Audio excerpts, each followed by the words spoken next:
जय हिंद दोस्तों। आप सभी का हमारे चैनल क्राइम की आहट में स्वागत है। कैसे हैं आप सब? उम्मीद करता हूं आप सभी को मेरी कहानियां पसंद आती होंगी।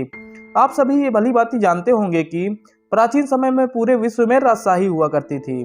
प्रत्येक प्रांत में एक शासक राजा हुआ करता था जो अपने प्रांत का संचालन किया करता था। राजशाही के चलते भाई भाई ही एक दूसरे के दुश्मन बन बैठते थे। कभी कोई रानी अपने राजा को मार देती तो कभी कोई पुत्र अपने पिता को ही मार देता। राजशाही में बैठे राजा के ऊपर दुश्मन गिद्धों की तरह मंडराते रहते थे कि कब मौका मिले और हम उसे नोच खाएं। आज की कहानी में हम लेकर आए हैं नेपाल के एक ऐसे ही राजघराने की कहानी। कहानी के सभी पहलुओं से रूबरू होने के लिए कहानी को अंत तक जरूर सुने। ये कहानी है हमारे एकमात्र हिंदू पड़ोसी देश नेपाल की। इस कहानी ने नेपाल से राजतंत्र का अंत कर दिया। ये कहानी राजतंत्र के समय की है। नेपाल एक ऐसा देश है जहां मनमोहक शांति विद्यमान है। इसे शांति प्रिय देश माना जाता है। यहाँ के लोग बड़े ही शांत और सरल स्वभाव के हैं। साल 2001 में नेपाल में एक हत्याकांड हुआ जिसने न सिर्फ नेपाल में बल्कि पूरे देश में अफरा तफरी मचा दी। इस हत्याकांड ने पूरे नेपाल को दहशत के अंधेरे में डुबो दिया था। ये घटना इतनी खौफनाक थी कि नेपाल की जनता इसे आज तक नहीं भूल पाई। 2001 नेपाल वासियों के लिए बेहद मनहूस तथा शापित निकला। इस हत्याकांड में पूरा का पूरा नेपाल शाही परिवार खत्म हो गया था। इस हत्याकांड को शाही परिवार हत्याकांड, दरबार हत्याकांड आदि नामों से पूरे विश्व में जाना जाता है। नेपालियों का कहना है कि अगर ये हत्याकांड नहीं हुआ होता तो शायद आज भी नेपाल एक लोकतंत्र राष्ट्र नहीं बल्कि राजतंत्र देश होता। इस कहानी को लेकर सभी की अलग अलग मान्यताएं हैं। कोई कहता है कि ये श्राप के कारण हुआ तो कोई कहता है कि ये एक राजशाही षड्यंत्र था। 2001 की वो राजशाही रात सभी राजशाही लोगों को अपने अंधेरे में समेट ले गई। जब यह हत्याकांड हुआ उस समय नेपाल में संविधान संसद के साथ साथ राजशाही भी हुआ करती थी।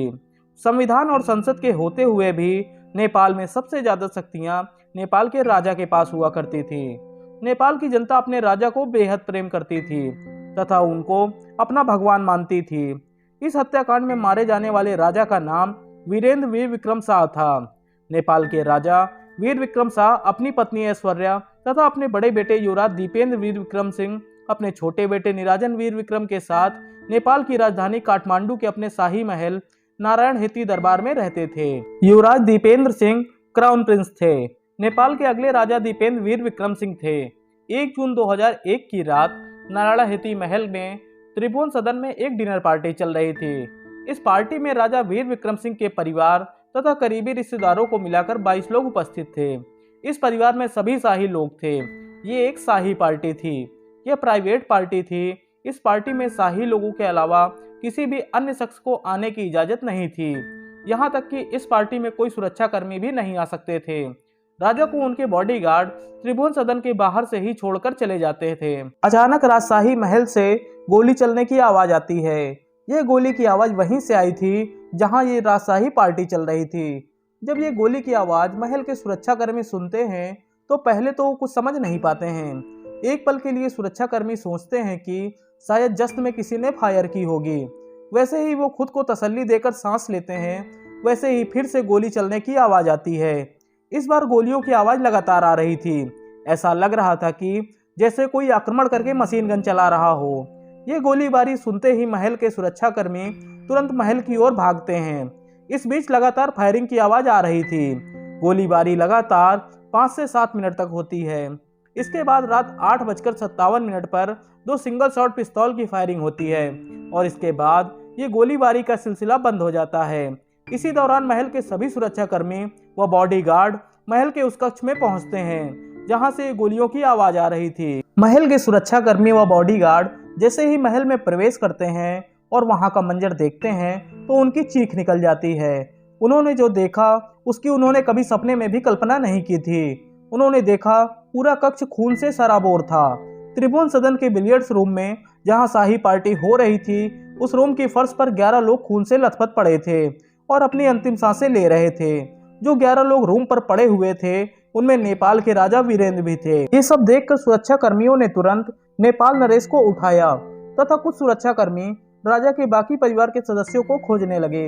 सुरक्षा कर्मी बाहर पहुंचे तो देखा कि महल के बाहर गार्डन में 3 लोग खून से लथपथ पड़े हुए थे। उन तीनों में से एक नेपाल की रानी ऐश्वर्या थी, एक युवराज दीपेंद्र थे और एक राजकुमार निराजन थे। सुरक्षाकर्मी ये मंजर देखकर अंदर से झकझोर गए थे। फिर सभी ने हिम्मत जुटाई और आनन फानन में सभी को लेकर अस्पताल की ओर भागे। सुरक्षाकर्मी पहली गाड़ी में नेपाल नरेश राजा वीरेन को लेकर निकलते हैं। राजा की हालत सबसे खराब थी। उनको अनेकों गोलियां लगी थी। कई गोलियां लगने के बाद भी राजा साहब की सांसें चल रही थी। लगभग 15 मिनट बाद राजा साहब की गाड़ी एक आर्मी हॉस्पिटल में पहुंचती है। उसके बाद बाकी की गाड़ियों में सभी लोगों को लाया जाता है। राजा तथा उनके परिवार की ये हालत देखकर सभी डॉक्टर भी हैरान हो जाते हैं और सबसे पहले आनन फानन में नेपाल नरेश राजा वीरेंद्र सिंह का इलाज शुरू करते हैं और उनको बचाने की कोशिश में लग जाते हैं। डॉक्टरों की लाख कोशिशों के बाद भी राजा बच नहीं पाते और इलाज के दौरान 9:15 में दम तोड़ देते हैं। राजा साहब के दम तोड़ते ही डॉक्टरों की टीम बेहद दुखी होती है। उस रात करीब 14 लोग हॉस्पिटल पहुंचे थे। राजा के बाद 8 लोगों को ब्रॉड डेड घोषित कर दिया जाता है। उन 8 लोगों में रानी ऐश्वर्या, राजकुमार निराजन तथा राजा साहब की इकलौती बेटी राजकुमारी श्रुति, राजा साहब के सगे सबसे छोटे भाई राजकुमार धीरेन, राजा साहब की 2 सगी बहनें राजकुमारी शांति और राजकुमारी शारदा, उनके बहनोई तथा राजकुमारी शारदा के पति कुमार खड़का तथा राजा जी की चचेरी बहन राजकुमारी जयंती थी। ये सभी एक साथ ही एक ही पल में दम तोड़ देते हैं। बाकी के बचे 5 लोगों का तुरंत इलाज शुरू किया जाता है। उन बचे हुए 5 लोगों में सबसे महत्वपूर्ण शख्स क्राउन प्रिंस दीपेंद्र सिंह शाह थे। उनकी जान नेपाल वासियों के लिए बड़े कीमती थी और हो भी क्यों ना, आखिर वो नेपाल के भावी राजा जो थे। राजा वीरेंद्र सिंह की मौत के बाद नेपाल वासी दीपेंद्र सिंह को ही अपना राजा मान चुके थे। युवराज दीपेंद्र सिंह की हालत बाकी लोगों से ज्यादा सीरियस थी, इसलिए सभी अपनी कोशिशों में लगे थे कि उनकी जान बचा सकें। युवराज दीपेंद्र सिंह के अलावा जो बाकी के 4 लोग घायल थे, उनमें राजा साहब की सगी और सबसे छोटी बहन राजकुमारी शोभा और उनकी बेटी श्रुति के पति कुमार गोरख, उनके छोटे भाई राजकुमार ज्ञानेंद्र की पत्नी रानी कोमल और उनकी चचेरी बहन केतकी थी। इन चारों लोगों के इलाज के बाद डॉक्टर ने इन सभी को खतरे से बाहर करार दिया। युवराज दीपेंद्र की हालत बिगड़ती चली जा रही थी। देखने पर तो वो सबसे कम घायल हुए थे।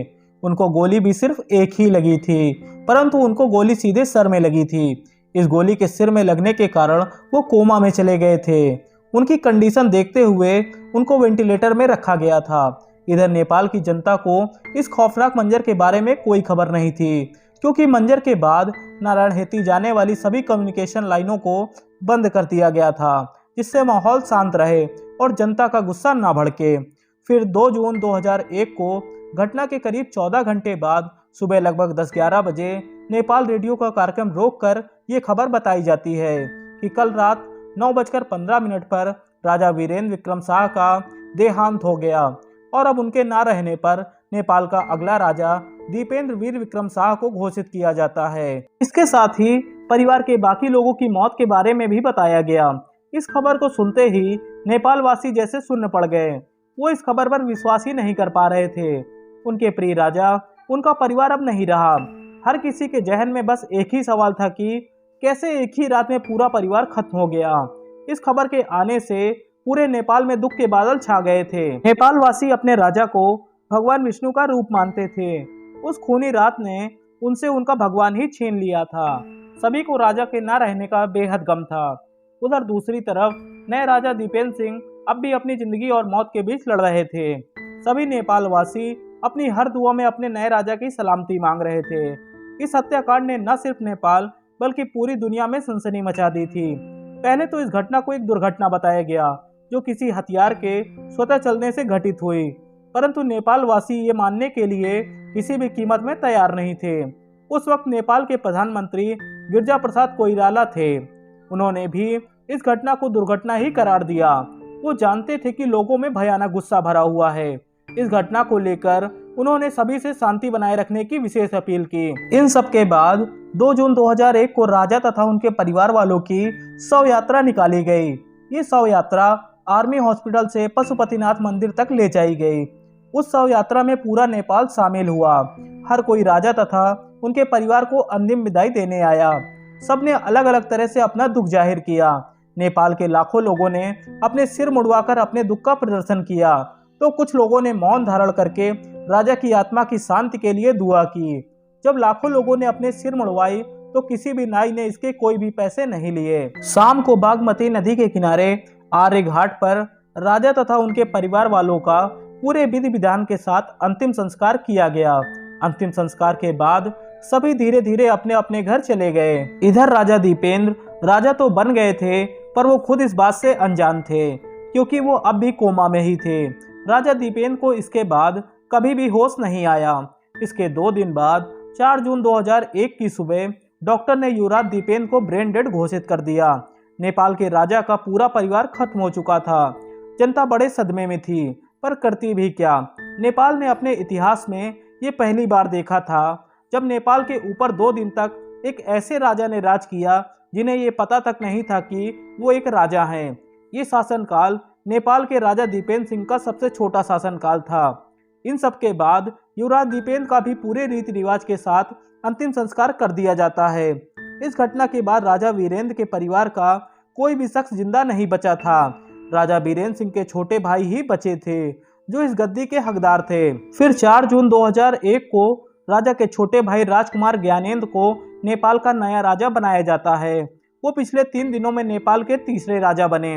राजा ज्ञानेंद्र के राजा बनते ही पूरे नेपाल में विद्रोह फैलने लगा। नेपाल का हर इंसान इस केस की निष्पक्ष जांच की मांग करने लगा।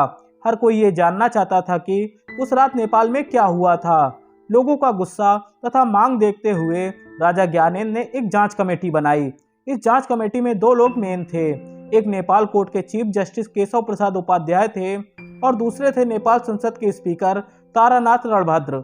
इसके अलावा इस जांच कमेटी में स्कॉटलैंड यार्ड को भी इन्वॉल्व किया गया था। इन सभी ने मिलकर इन्वेस्टिगेशन शुरू की। जांच शुरू होने के बाद भी लोगों का गुस्सा शांत नहीं हुआ।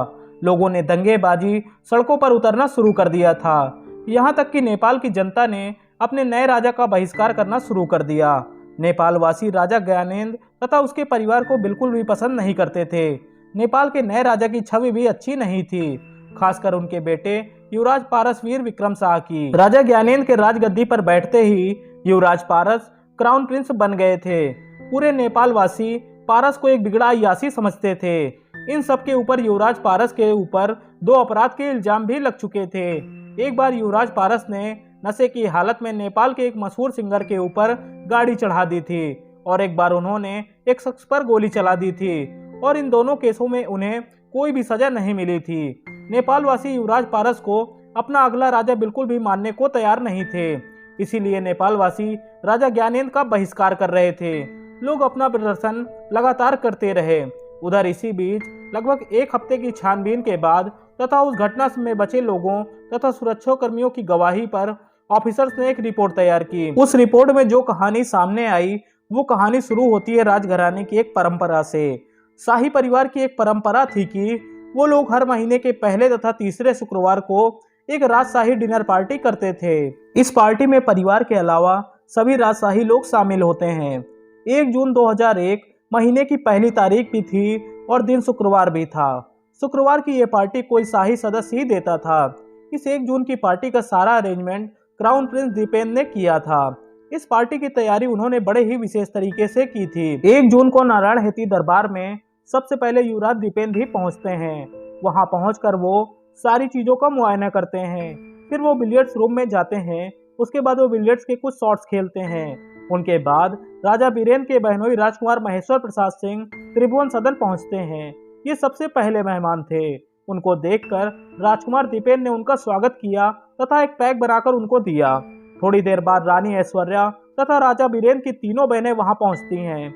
इनके बाद दीपेंद्र के चचेरे भाई पारस अपनी मां, बहन तथा पत्नी के साथ महल में पहुंचते हैं। पारस के पिता यानी राजा ज्ञानेंद्र उस पार्टी में शामिल नहीं हो सके क्योंकि वो उस दिन किसी काम के सिलसिले में पोखरा गए हुए थे। इसके बाद लगभग सभी लोग पार्टी में पहुंच चुके थे। बस राजा वीरेंद्र पार्टी में अब तक नहीं पहुंच पाए थे क्योंकि वो उस दिन अपने ऑफिस में एक पत्रकार को अपना इंटरव्यू दे रहे थे। सबके बाद राजमाता रानी रत्ना देवी शाह भी पार्टी में पहुंचती हैं। वो पार्टी वाले कमरे के बगल वाले कमरे में जाकर बैठ जाती हैं। सभी पार्टी में एक दूसरे से मिल रहे थे तथा एंजॉय कर रहे थे। युवराज दीपेंद्र शाम से ही काफी ड्रिंक कर चुके थे जिसकी वजह से वो बहुत नशे में थे। इतने नशे में होने के बाद भी वो अपने लिए गांजा हशीश से भरी सिगरेट मंगवाते हैं। फिर वो सिगरेट पीने लगते हैं। नशा इतना अधिक हो चुका था कि अब वो उनका खुद पे काबू नहीं बचा था। वो अब लड़खड़ा रहे थे और कुछ भी बोल रहे थे। नशा वो हमेशा करते थे, पर यह पहली बार था कि वो नशे में अपने होश खो रहे थे। परिवार वालों ने उनकी हालत देखते हुए उनको उनके बेडरूम पर छोड़ आते हैं ताकि वो रेस्ट करके नॉर्मल हो जाएं। उनके वहां से जाते ही राजा बीरेंद्र अपना इंटरव्यू खत्म करके रात 8:30 बजे त्रिभुवन सदन पहुंचते हैं। राजा पार्टी में शामिल होने वाले सबसे आखिरी सदस्य थे। राजा के बॉडीगार्ड्स उन्हें छोड़कर वापस चले जाते हैं। पार्टी में पहुंचकर राजा सबसे पहले अपनी मां से मिलते हैं। उसके बाद पार्टी में जाकर बाकी सबसे मिलते हैं। युवराज दीपेंद्र नशा अधिक होने के कारण बाथरूम में खूब उल्टियां करते हैं। उसके बाद वो अपने बेडरूम में जाकर रात 8:39 में अपने फोन से कॉल करते हैं। ये कॉल उस रात तथा युवराज के जीवन की आखिरी कॉल थी। कॉल कट होते ही वो अपने कपड़े चेंज करके आर्मी वाले कपड़े पहनते हैं। इसके बाद वो अपनी बंदूकों की ओर जाते हैं। युवराज को बंदूकों से बचपन से ही बहुत प्यार था। युवराज बचपन से ही बंदूकों को इकट्ठा करते थे। वो अपने कमरे में अनेकों बंदूकों को सजा कर रखते थे। अपनी ड्रेस चेंज करके वो 4 बंदूकें लेते हैं और त्रिभुवन सदन की ओर निकल जाते हैं। पार्टी में सभी एक दूसरे से बात कर रहे थे। राजा भी कोक लिए मेहमानों से बातचीत कर रहे थे। युवराज बंदूकें लिए पार्टी में फिर से शामिल होते हैं। वहां मौजूद सभी लोग उन्हें देखकर चौंक जाते हैं। फिर सभी लोग सोचते हैं कि शायद युवराज अपने पिता को अपनी बंदूकें दिखाने आए हैं। बंदूक लिए युवराज अपने पिता की ओर आगे बढ़ने लगे। राजा भी अपने बेटे की ओर बढ़ते हैं। उसी बीच युवराज ने राजा की ओर अपनी बंदूक करके ट्रिगर दबा देते हैं। गोली की आवाज सुनकर सब डरे। फिर सोचा शायद गलती से युवराज ने ट्रिगर दबा दिया। देखते देखते राजा नीचे गिरने लगे। लोगों ने जब उन्हें ध्यान से देखा तो पता चला राजा को गोली लगी है। राजा की ऐसी हालत देख पार्टी में अफरा तफरी मच गई। उधर युवराज गोली मारकर वहां से चले गए।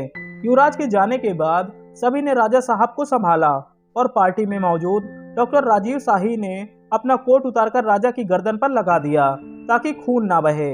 ये सब होने पर राजा 2 शब्द बोले, ये क्या कर दिया। ये शब्द राजा के जीवन के आखिरी शब्द थे। युवराज दीपेंद्र घूम फिरकर दोबारा कमरे में आते हैं। इस बार भी वो अपनी दोनों बंदूकें हाथों में लिए थे। बंदूकें लिए वो फिर से राजा बीरेंद्र की ओर आगे बढ़ने लगे, मगर इस बार बीच में उनके चाचा राजकुमार धीरेन्द्र ने उनको रोका। तो युवराज ने बिना कुछ बोले ही उनके शरीर से बंदूक लगाकर ट्रिगर दबा दिया। गोली लगते ही राजकुमार धीरेन्द्र दूर जाकर गिरे। इसके बाद वो सभी के ऊपर गोलियां बरसाने लगे। उन्होंने उस रात करीब 2 से 3 मिनट तक गोलियां चलाई। गोलियां चलाते हुए उन्हें कोई अफसोस नहीं था। पार्टी में मौजूद 11 लोगों को उन्होंने लहूलुहान कर दिया और बाहर गार्डन की ओर चले गए। उनको बाहर जाता देख रानी ऐश्वर्या तथा उनका छोटा भाई राजकुमार निराजन भी उनके पीछे पीछे गए। उनकी मां ने उनको समझाने के लिए पीछे से रोका तो उन्होंने अपनी बंदूक का मुंह अपनी मां की तरफ कर दिया। ये सब देख युवराज निराजन बीच में आ गए और उन्हें रोकने की कोशिश की, परंतु युवराज दीपेंद्र ने पहले अपने भाई को गोली मारी, फिर अपनी मां पर भी गोली चला दी। सबको मारने के बाद वो थोड़ी दूर एक पुल पर गए और वहां जोर जोर से चीखने लगे। उसके बाद उन्होंने अपनी बंदूक निकाली और आखिरी 2 गोलियां चलाई। 2 में से एक गोली उनके सिर पर लगी। इसी बीच राजा के बॉडीगार्ड तथा महल के सुरक्षा कर्मी उस जगह पहुंचते हैं और सबको लेकर हॉस्पिटल भागते हैं। 1 जून की रात जो भी हुआ था वो तो पता चल गया, पर एक सवाल अब भी बाकी था कि हत्या का कारण क्या था। इन्वेस्टिगेशन कमेटी ने हत्या का कारण 6 साल पुराना बताया। 6 साल पहले जब युवराज दीपेंद्र इंग्लैंड में पढ़ाई कर रहे थे तब वहां उनकी मुलाकात दिव्यानी राणा नाम की एक खूबसूरत लड़की से होती है। दिव्यानी राणा भी कोई आम लड़की नहीं थी, बल्कि उनकी मां ग्वालियर के राजघराने से थी। इंग्लैंड में जब उन्होंने एक दूसरे को देखा तो एक दूसरे को पसंद करने लगे और धीरे धीरे दोनों एक दूसरे को बेहद प्रेम करने लगे। दोनों एक दूसरे को इतना प्रेम करने लगे कि दोनों का अलग अलग रहना मुश्किल हो गया था। इसी बीच दोनों ने एक दूसरे के साथ शादी करने का फैसला कर लिया। युवराज दीपेंद्र पढ़ाई पूरी करके नेपाल लौटे और परिवार से मिलकर उन्होंने दिव्यानी राणा के बारे में बताया। उन्होंने साफ साफ बता दिया कि वो अब दिव्यानी के बिना नहीं रह सकते। वो जल्द से जल्द दिव्यानी को रानी बनाकर नेपाल लाना चाहते हैं। युवराज की सारी बातें सुनकर उनकी माँ तथा उनकी दादी ने इस शादी से साफ इनकार कर दिया। उन्होंने दिव्यानी को अपनाने से इसलिए मना कर दिया क्योंकि दिव्यानी के खानदान से उनकी पुरानी दुश्मनी थी। उन्होंने बताया 1846 में जंग बहादुर राणा नेपाल के एक छोटे से काजी थे। उन्होंने बाद में अपने भाई की मदद से 14 सितंबर 1846 को नेपाल में लगभग महल के 40 लोगों को मौत के घाट उतार दिया था। उसके बाद जंग बहादुर राणा ने उस वक्त नेपाल के राजा राजेंद्र विक्रम शाह को बंदी बनाकर अपने आप को नेपाल का प्रधानमंत्री घोषित कर दिया था। जंग बहादुर के धोखे से ही नेपाल में राणा वंश का शासन शुरू हो गया था। ये शासन नेपाल में अपनी जड़ें मजबूत करते हुए 104 सालों तक चला। इन 104 सालों तक कहने को तो नेपाल की गद्दी पर अब भी शाह ही बैठे थे, परंतु पूरे नेपाल की हर चीज पर कंट्रोल राणा कर रहे थे। राणा खानदान ने इन 104 सालों में खूब मनमानी की तथा शाह खानदान को दहशत की जंजीरों में जकड़े रखा। इसके बाद साल 1951 में नेपाल के राजा त्रिभुवन विक्रम शाह ने भारत की मदद लेकर नेपाल में दोबारा अपनी सत्ता बनाई तथा राणा वंश के शासन से नेपाल को आजाद कराया। इतना ही नहीं, राजा त्रिभुवन शाह ने ही राणा वंश को प्रधानमंत्री पद से भी उखाड़ फेंका। पिछले 104 सालों को कोई भी शाह परिवार भुला नहीं पाया था। उन्होंने जो समय 104 सालों में देखा था, उससे वो राणा नाम से ही नफरत करने लगे थे। 104 सालों की दुश्मनी के बाद कोई भी राणा खानदान को सपने में भी नहीं सोचना चाहता था। युवराज दीपेंद्र की पसंद दिव्यानी राणा इसी राणा खानदान से थी, इसलिए रानी ऐश्वर्या तथा कोई भी शाह खानदान का शख्स दिव्यानी को अपनाना नहीं चाहता था। वो राणा खानदान का कोई नौकर भी नहीं रखना चाहते थे। बहू तो बहुत दूर की बात थी। रानी कभी नहीं चाहती थी कि नेपाल की अगली महारानी किसी गद्दार खानदान की बेटी बने। रानी चाहती थी कि युवराज की शादी किसी अच्छे खानदान में हो, जिससे नेपाल को एक अच्छी महारानी मिले, जो नेपाल को एक बहुत अच्छा भविष्य दे। इधर युवराज दीपेंद्र अपनी जिद में पूरी तरह अड़े हुए थे कि अगर वो शादी करेंगे तो सिर्फ दिव्यानी से ही। घर वालों के इतना समझाने के बाद भी वो दिव्यानी राणा से छिप छिप कर मिलते रहे। अपनी बात न मनवा पाने के कारण वो हद से ज्यादा नशा करने लगे। उनको बिगड़ा देख घर वालों ने उनको पैसे देना कम कर दिया तथा हर चीज का हिसाब लेने लगे। अब उनको पाबंदियों में रखा जाने लगा। युवराज दीपेंद्र को बचपन से ही बड़े ही लाड़ प्यार से पाला गया था। उन्हें कभी किसी चीज के लिए रोका टोका नहीं जाता था। वो बचपन से ही एक युवराज की तरह जीते थे। अचानक से अब उन पर अनेकों पाबंदियां लगा दी गई तथा बराबर उनको रोका टोका जाने लगा। परिवार का ये बर्ताव उन्हें बिल्कुल अच्छा नहीं लगता था। अब उन्हें अपने परिवार का हर शख्स दुश्मन की तरह खटकने लगा था। इन सारी चीजों ने उनके अंदर अपने परिवार के प्रति घृणा उत्पन्न कर दी। इसी बीच 1 जून 2001 की रात उन्हें अपना गुस्सा निकालने का मौका मिल जाता है, जिसके चलते वो अपनी पूरी भड़ास निकाल लेते हैं तथा सबकी जान ले लेते हैं। कॉल रिकॉर्ड से ये पता चला कि उन्होंने आखिरी कॉल 1 जून की रात दिव्यानी राणा को ही की थी। उन्हें कॉल पर युवराज ने गुड नाइट बोला तथा 2 जून को मिलने का प्रॉमिस किया। 1 जून की काली रात के बाद शाह खानदान के राजा के परिवार की अगली सुबह फिर कभी नहीं हुई। इन्वेस्टिगेशन टीम ने दिव्यानी राणा से भी पूछताछ करने की कोशिश की, पर वो 1 जून का हत्याकांड सुनते ही 2 जून को भारत भाग आईं और उसके बाद कभी वापस नेपाल नहीं गई। इन्वेस्टिगेशन टीम ने जब ये सारी घटना नेपाल वासियों को बताई तो किसी ने भी ऑफिसर की इस बात पर यकीन नहीं किया। नेपाल वासियों का कहना था कि युवराज दीपेंद्र एक बहुत ही सुलझे हुए तथा समझदार इंसान थे तथा वो अपने परिवार से बेहद प्रेम करते थे। नेपाल की जनता युवराज से बहुत प्रेम करती थी। युवराज की छवि भी नेपाल में बहुत अच्छी थी। कोई भी ये मानने को तैयार नहीं था कि उन्होंने एक लड़की के लिए अपने पूरे परिवार की जान ले ली। इस केस के अनेकों ऐसे भी सवाल थे जिनके जवाब कभी नहीं मिले। जनता का पहला सवाल ये था कि अगर युवराज दिव्यानी राणा से शादी करना चाहते थे तो उन्होंने खुद को क्यों खत्म किया। दूसरा सवाल ये था कि इतनी बड़ी घटना के बावजूद भी युवराज का पोस्टमार्टम क्यों नहीं किया गया। तीसरा सवाल, उन्होंने खुद पर 2 गोलियां कैसे चलाई। चौथा सवाल, युवराज राइट हैंडेड थे, फिर उस रात उन्होंने खुद को लेफ्ट हैंड से गोली क्यों मारी।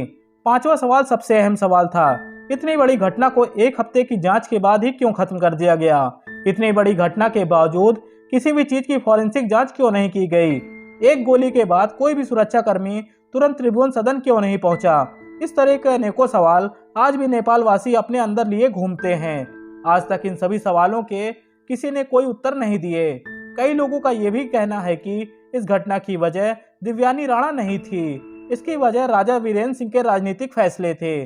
साल 1990 में जब युवराज इंग्लैंड में पढ़ाई कर रहे थे, उसी वक्त नेपाल की जनता ने सड़कों पर उतरकर मांग की कि नेपाल में भी राजतंत्र खत्म करके लोकतंत्र लागू किया जाए।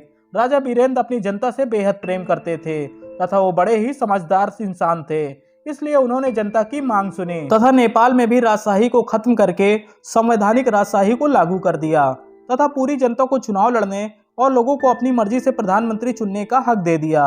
राजा बीरेंद्र के ये सब करने के बावजूद भी उनके पास अनेकों शक्तियां मौजूद थी। उनके इस फैसले ने जनता को तो शांत करवा दिया, पर उनके परिवार में मनमुटाव होने लगा। जब ये सारी चीजें राजा दीपेंद्र को पता चली तो उनके आग लग गई। इधर नेपाल के कई इलाकों में माओवादी संगठन अपनी सत्ता बना चुके थे। माओवादी अनेकों गलत चीजें कर रहे थे, पर राजा बीरेंद्र ने उन्हें कभी नहीं रोका। राजा कभी नहीं चाहते थे कि नेपाल वासी आपस में युद्ध करके एक दूसरे को मारें। वो माओवादियों को प्यार से समझाकर मनाना चाहते थे। युवराज दीपेंद्र गर्म खून के थे। उनका मानना था कि सेना को भेजकर माओवादियों को तुरंत खात्मा करवाना चाहिए था। राजा के इन्हीं सब फैसलों ने युवराज को राजा का दुश्मन बना दिया। इसीलिए उन्होंने 1 जून को इतना बड़ा कांड कर दिया। इस कहानी में भी एक सवाल बाकी रहा कि अगर युवराज राजा बनना चाहते थे तो उन्होंने खुद की जान क्यों ली। इस घटना को कोई कुछ बताता तो कोई कुछ बताता। लोगों का ये कहना है कि उस रात जिसने गोलियां चलाई वो युवराज के रूप में उनका बहरूपिया था, जिसने इस घटना को बड़े ही बेरहमी से अंजाम दिया था। कई बार ये भी सुनने में आया है कि सत्ता की लालच में ये वारदात राजा के छोटे भाई राजकुमार ज्ञानेंद्र तथा उनके बेटे पारस ने घटित करवाई थी। लोगों ने ये इसलिए बोला क्योंकि इस घटना में राजा बीरेंद्र का तो सारा परिवार खत्म हो गया, परंतु राजकुमार ज्ञानेंद्र के परिवार का एक भी शख्स इस घटना में नहीं मरा था। इसमें राजा ज्ञानेंद्र की पत्नी को बस एक गोली लगी थी, जिससे वह जख्मी बस हुई थी। इस हत्याकांड में सबसे ज्यादा फायदा राजा ज्ञानेंद्र का ही हुआ था। जब पुलिस ने उनसे पूछताछ की तो राजा ज्ञानेंद्र तथा उनके बेटे पारस ने इस घटना में उनका कोई हाथ होने से साफ मना कर दिया था। ऑफिसर्स की जांच पड़ताल के बाद राजा ज्ञानेंद्र तथा उनके परिवार के खिलाफ पुलिस को कोई सबूत नहीं मिले, जिससे ये साफ हो गया कि उनका इस घटना में कोई हाथ नहीं है। इन सब के अलावा नेपाल के राजसी खानदान पर एक श्राप भी था। इसी श्राप के कारण 1 जून 2001 को यह हत्याकांड घटित हुआ था। लोगों की ऐसी मान्यता है कि अगर ये कांड ना हुआ होता तो सदियों पुराना वो श्राप झूठा साबित हो जाता। नेपाल का श्राप सदियों पुराना है। कहते हैं एक बार राजा पृथ्वीनारायण शाह, जो कि शाह खानदान के सबसे पहले राजा थे, राजा पृथ्वीनारायण एक बार शिकार खेलने जंगल गए हुए थे। शिकार खेलते हुए उनकी भेंट जंगल में एक साधु से हुई। साधु को देखते ही राजा ने उन्हें हाथ जोड़कर प्रणाम किया। जंगल में राजा के पास कुछ नहीं था जिससे वो साधु की खातिरदारी कर सके। उन्होंने अपने रथ में जाकर देखा तो उनके रथ में एक कटोरी दही रखा हुआ था। राजा ने वही दही की कटोरी साधु को समर्पित कर दी। साधु राजा का भाव देखकर बड़े प्रसन्न हुए।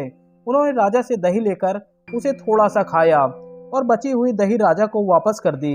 साधु ने राजा से कहा, राजन आप भी इस दही को खाकर अपनी भूख शांत कर लीजिए। राजा ने दही के जूठे होने के कारण उसे नहीं खाया और उसे नीचे फेंक दिया।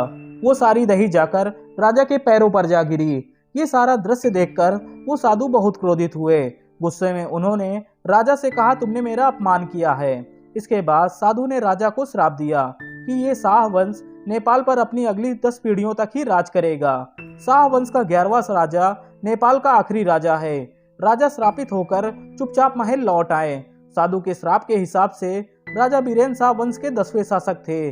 उनके बाद नेपाल के 11वें शासक राजा ज्ञानेंद्र बने। राजा ज्ञानेंद्र तथा उनके बेटे पारस को नेपाल की जनता बिल्कुल पसंद नहीं करती थी। इसके बावजूद कि जनता उनको पसंद नहीं करती है, उन्होंने नेपाल की संसद को 2005 में खत्म किया तथा सारी पावर हथिया ली। उन्होंने नेपाल में फिर से पूरी राजशाही चाहिए थी, पर उनको कहाँ पता था कि उनका ये लालच उन्हें ले डूबेगा। राजा ज्ञानेंद्र की लालच को बढ़ता देख नेपाल की जनता फिर से सड़कों पर उतर आई और राजा के खिलाफ नारेबाजी शुरू कर दी। जनता की ताकत के आगे राजा ज्ञानेंद्र को झुकना पड़ा। उन्होंने दबाव में 1 साल बाद ही 2006 में संसद को फिर से वापस खड़ा किया। इसके बाद नेपाल वासी राजा से पूरी तरह आज़ादी की मांग करने लगे। जनता की मांग पर नेपाल संसद ने एक प्रस्ताव पारित कर राजा की सारी ताकतें छीन ली। साल 2008 में नेपाल से पूरी तरह राजशाही खत्म कर दी गई। तब से नेपाल भी एक लोकतांत्रिक देश बन गया। ये सारी चीजें बिल्कुल वैसी ही घटित हुई जैसे साधु ने श्राप दिया था। आप सभी ने अनेकों राजा रानियों के किस्से सुने होंगे, पर ऐसा किस्सा शायद ही कभी सुना होगा। देश विदेश की ऐसी ही खतरनाक वारदातों से पूरी तरह रूबरू होने के लिए हमारे चैनल क्राइम की आहट को सपोर्ट करें तथा चैनल को प्यार दें। मिलते हैं ऐसी ही वारदातों की नई कहानी पर। तब तक आप सभी अपना और अपने परिवार का ध्यान रखें। धन्यवाद।